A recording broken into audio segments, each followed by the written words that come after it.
শুল্ক আরোপের বিষয়ে মেক্সিকো ও কানাডার সঙ্গে সোমবার কথা বলবেন মার্কিন প্রেসিডেন্ট ডোনাল্ড ট্রাম্প। চীনের উপর শুল্ক আরোপের ঘোষণার একদিন পর এ কথা জানান তিনি।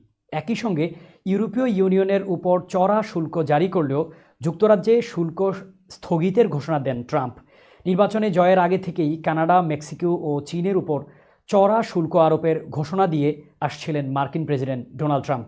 যেই কথা সেই কাজ। মেক্সিকো ও কানাডার উপর 25% এবং চীনের উপর 10% শুল্ক আরোপ করেছেন তিনি। কানাডা ও মেক্সিকো উভয় দেশই যুক্তরাষ্ট্রের বড় বাণিজ্য সহযোগী। দেশ দুটির পণ্যের উপর ট্রাম্প শুল্ক আরোপের ঘোষণা দিয়েছেন। এবার এ নিয়ে সোমবার তিনি দেশ দুটির নেতাদের সঙ্গে কথা বলবেন বলে জানিয়েছেন।